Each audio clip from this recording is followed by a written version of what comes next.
ask Jim, he can figure it out. What's your question? Good afternoon, everyone. 41. My name is Richard 78. Meyer. Founder and chaplain of Honoring Those Who Serve Ministry 78. in Minot. And our group has put together and planned this special remembrance of Pearl Harbor. Even though we're a few days early, it's actually on December 7th, 1941. And we welcome you this afternoon, and we trust that what's being shared here this afternoon will be very memorable for you, and especially for the family of these three fine young soldiers whose remains have been brought back to North Dakota, and I will be sharing more of them later on in our ceremony. So for those of you who are able to stand with me as we sing the national anthem and do the pledge of allegiance to all.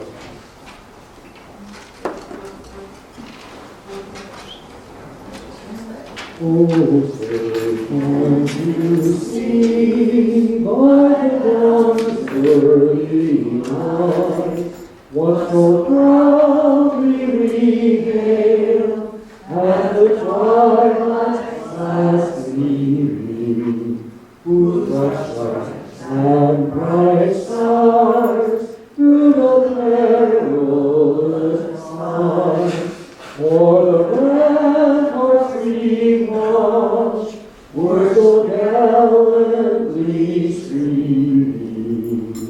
Under the rocket's red glare, but unbursting in air, they proved through the night that our flag was still there. Oh, say not that our spangled banner yet waved, o'er the land of the free and the home of the brave.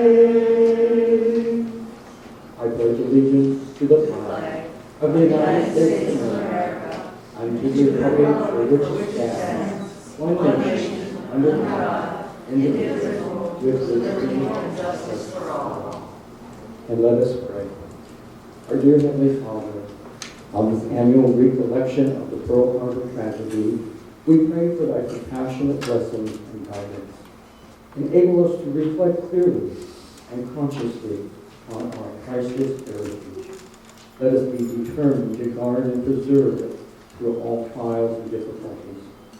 Help us to be worthy of the lofty ideals for which so many courageous men and women sacrificed so much. Grant us steadfast spirits always to defend our great inheritance for the countless generations yet unborn. Cast thy countenance upon our beloved country, the United States of America. Shelter the inhabitants of our land from all anguish, peril, and gloom. May this blessed haven ever be the citadel of justice, freedom, and brotherhood. May the time not be distant, O God, when mankind will live in security and confidence, as it is written in the book of the prophet Isaiah. Nation shall not lift up sword against nation, neither shall they learn war anymore. Then the glory of God shall be revealed, and all flesh shall see it together. Amen. You may be seated. Join me in our first song as we sing Our Country to the Beat. We have this song. Teach me the of liberty, all the I see. Render my heart I love you, of every mountainside, let freedom breathe. My naked heart.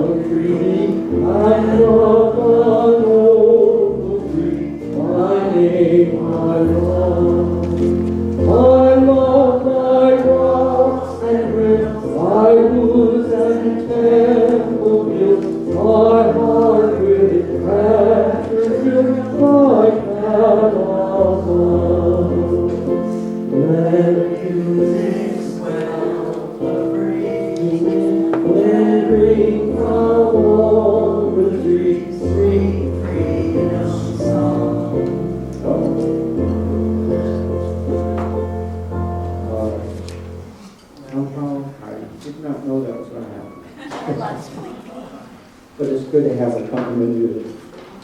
All right. For Americans today, the account of Pearl Harbor and America's entry into World War II is nothing more than a subject of academic study. But there are still a handful of veterans alive today who were actually part of that epic event. Chief Petty Officer, retired James Womack, recounted his remarkable experience aboard the USS St. Louis on that fateful day as they battled the Japanese in that devastating American defeat. It is inspiring to hear about the bravery and courage of those who stood in harm's way on that fateful morning. As we commemorate this famous day, which we will live in shame, an excellent prayer to offer on this day is an official Pearl Harbor Remembrance Day prayer. That's what we just shared at the beginning of our ceremony. Now, turn to your song sheet, and hopefully our musician here will keep us on track to America the Beautiful. Let it play the introduction, then go. That's what happened. Oh.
Now let us pause for a moment to remember those who we've lost and given their lives during that drastic morning on December 7th, 1941, and for our local veterans of this year who will not be forgotten either. Let's pause for a moment.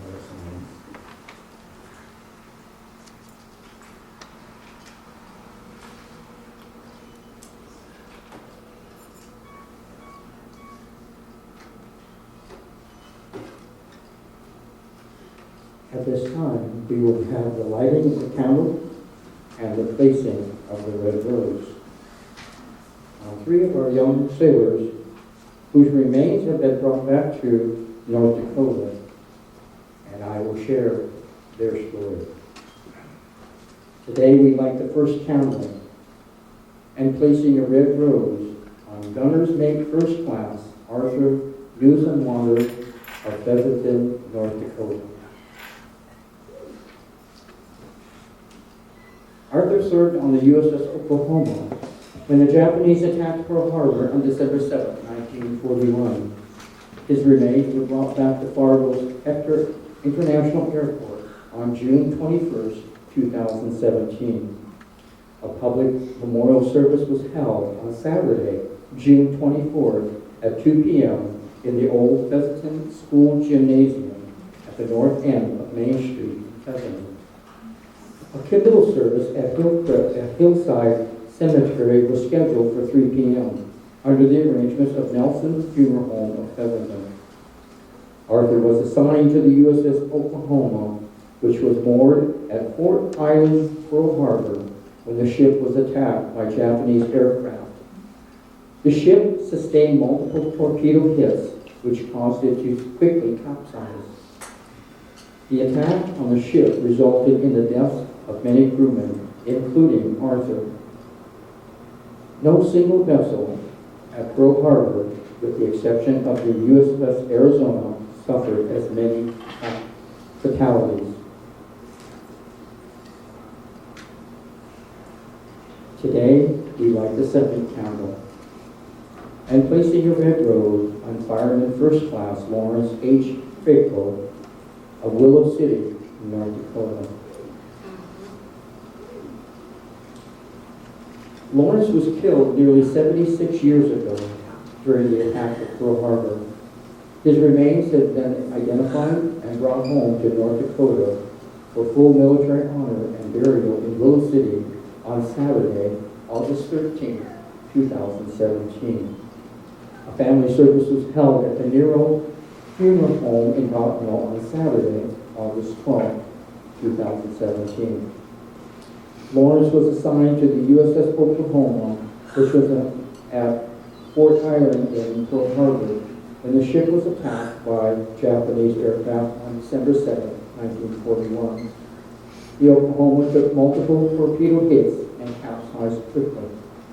The attack on the ship resulted in the deaths of 429 crewmen, including Lawrence. No single vessel at Pearl Harbor, with the exception of the USS Arizona, suffered as many fatalities. Lawrence was the 10th of 12 children of William and Catherine Faithful. The family lived on a farm near Willow City. Today, we light the third candle and placing a red rose on Radioman Second Class Floyd Wells of Cavalier, North Dakota. After nearly 80 years, Floyd was coming home to North Dakota.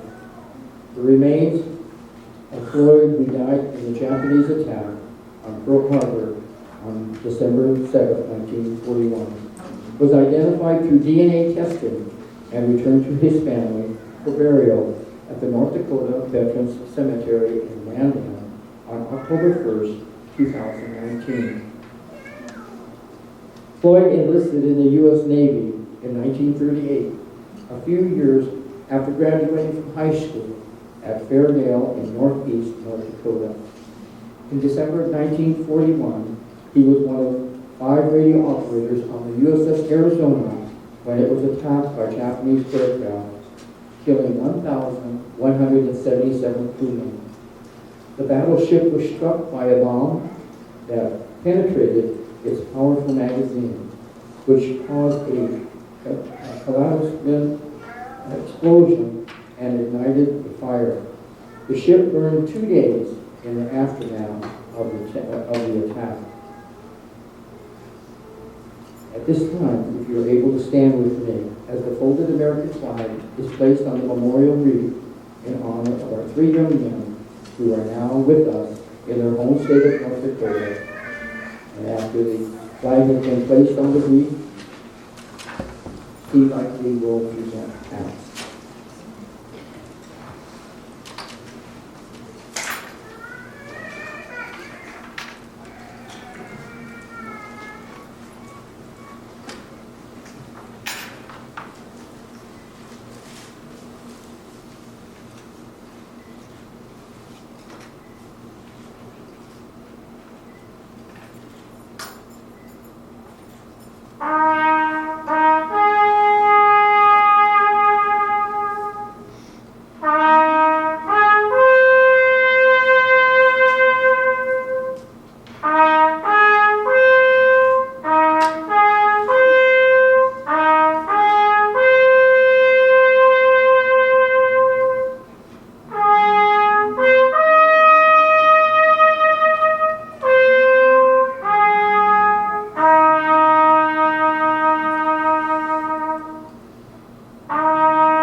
may be seated. Now join with me for our last song, Violet Home.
As you will notice on the screen, Wreaths Across America. Next Saturday, we will be laying at least around 1,000 wreaths here in the Minot area at the Roseville Cemetery on December 14th. The ceremony takes place at the Vincent United Methodist Church, which is located on 2nd Street, 11th Avenue Southeast. There we will start our ceremony, and there we will hope for those who are at the ceremony will be our volunteers that will go with us over to the cemetery to lay the wreaths on the graves of our fallen heroes in sections 12 and 16. I'm happy to say that as of today, as I went into my Wreaths Across America manager's page so I can find out how many wreaths were actually sponsored. We went over last year. Last year we had 1,097. This year we have 1,341. And they're still processing applications, I understand, which is good. And my goal was to have 1,000 come through Minot, because we have about 1,000 between the two sections that we set up wreaths for. And there are 1,600 that are not in the section where we place wreaths. And so I'm having those wreaths going to Arlington. And I heard from a friend of mine, I'm sorry, he was watching last year when President Trump was at the Arlington Cemetery laying some wreaths.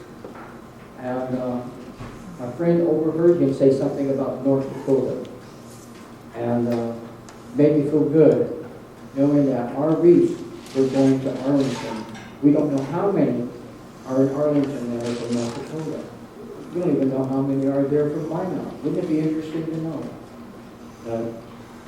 our wreaths are also going to Wellington because when Wreaths Across America started back in 1992, a young man who had a wreath factory, and when he had wreaths left over, he remembered Arlington as a young man.